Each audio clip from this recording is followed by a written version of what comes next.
Welcome. In front of me is a Oppo A54 5G, and today I will go for unboxing along with an overview of this device. So let's pop it straight open.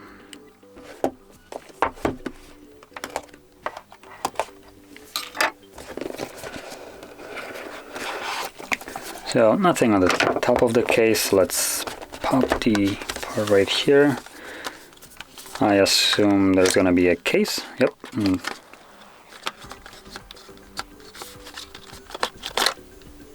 There we go. Some paperwork. I don't really care about that, so I'll just drop that here, pop the paperwork back in its place and get rid of it.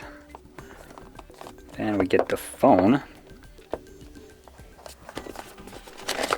I think that's going to be easier. So there's the device.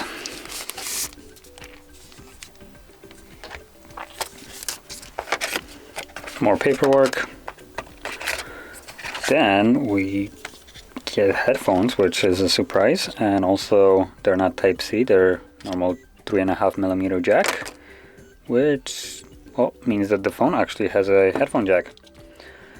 So yeah, they also don't look half bad. Then we get also a cable, Type-C to Type-A, as you can see right here,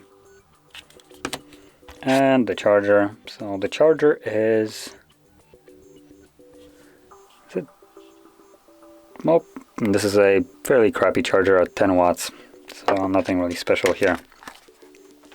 Anyway, let's turn on the device, which I should have done right at the beginning. And quickly, while it's turning on, I'm going to go over the specifications of the device. So, it comes with a 6.5-inch display with a resolution of 1080p by 2400.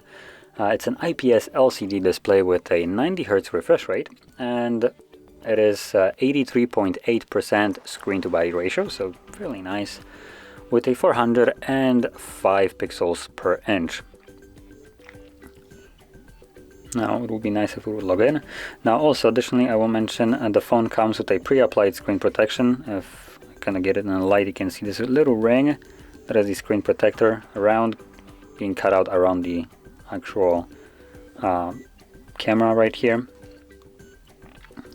I'm going to quickly go through the setup.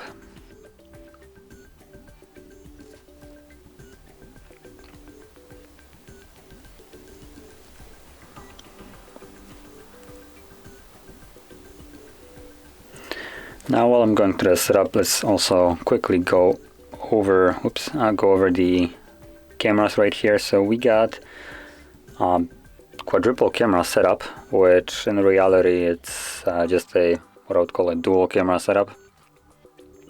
So the main sensor is a 48 megapixel wide sensor. Then we got an 8 megapixel ultra wide, and then we got 2 megapixel macro and depth sensor. That's why I'm saying there is only like 2 cameras. The macro and depth sensor both at 2 megapixels are just a joke. They're not here to give you any benefit to your camera performance. They're only there to make the back of the device look more appealing, because apparently more cameras means the phone is better, which is a complete crap. So anyway, when you're taking photos with this, try to stay away with those 2 sensors. They will make your photos just come out even worse than they should, which kind of defeats the purpose of adding more cameras. We also max out the brightness a little bit too much apparently. Now you can also see that the phone actually gets fairly bright, so that's nice. Now moving to the next part, which is the front, we have a 60 megapixel wide sensor which shoots at 1080p 30 frames, while the back ones also shoot at 1080p 30 frames, so not much of a difference here, apart from maybe the pixel count. And going to the specifications, it comes with a Snapdragon 480, which is a 5G chipset, meaning you have actual 5G connectivity. It has a single version of it with a 64 gigabyte built-in storage and 4 gigabyte RAM, and it is apparently expandable. Let me just quickly make sure I am correct on that one. If I can find the tray. Oh, there it is.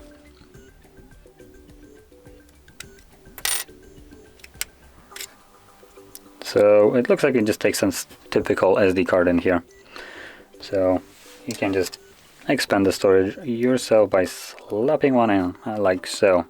And also you have dual SIM if you want to use that as well. So anyway, so you can expand the storage here. Also, I have 5000 mAh built-in battery, which is a fairly big battery here. But like you've seen before, it comes with this super trash charger at 10 watts. This is a device that you're going to plug in and leave it for an entire night to charge, rather than just top it up in 10 minutes. And lastly, two different mentions, or three. One, you do have a headphone jack, which I did actually mention in the beginning. We have a fingerprint, which is side mounted. Those usually are fairly fast. And also, we do not have NFC, so you won't be able to pay with this device if you wanted to do something like that. So that's a little bit of a shame. But anyway, for about 260 euros, this device seems to be decent. I wouldn't say it's great value for money, but it does have... Let me just make sure I am seeing this correctly, because apparently I have wrong info. Where is it?